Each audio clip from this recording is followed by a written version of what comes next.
comment mon assiette allait bosser. Oh là là. Ok, je me focus, 2 secondes. Bonjour tout le monde. Aujourd'hui, je réalise pour la deuxième fois ma soupe de betterave froide. Et dans celle-ci, j'intègre de la rillette de poisson plus un pesto pour commencer avec la soupe de betterave. Premièrement, je l'ai pas cramé, donc ça c'est let's go. Ça c'est yes. C'est un grand oui.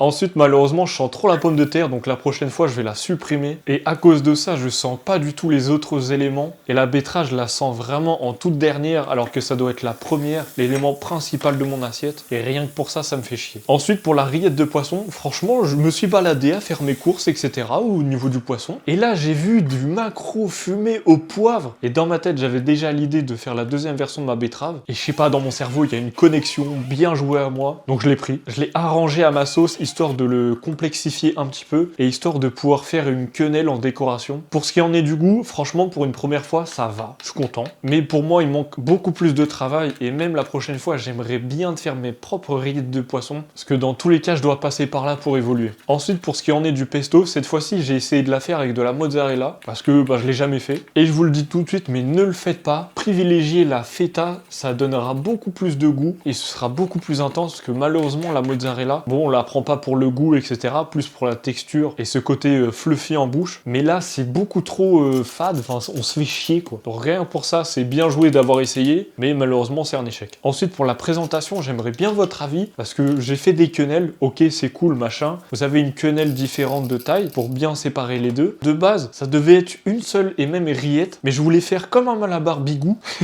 C'est-à-dire avoir la partie basse de la quenelle où c'est une rillette de poisson, la partie haute où c'est le pesto. Et malheureusement, quand j'ai essayé de la former avec la cuillère, les deux ils se mélangeaient et ça rendait moche. Donc j'ai dû faire deux quenelles bien distinctes. Bon, j'ai fait des tailles différentes histoire de les différencier, même si avec la couleur, je vous l'accorde, on verrait la différence directe. Mais je trouve que ça amène du volume et de la texture à l'assiette, donc c'est plutôt cool. Et la prochaine fois, j'achèterai une betterave de couleur que je mettrai juste en fine lamelle sur le dessus, histoire de ramener quelque chose de pétant à l'assiette. Et je pense que ça fera un magnifique tableau. Sur ce, je suis content de vous avoir présenté ça. Je vous dis à la prochaine pour une nouvelle expérience culinaire. Bye!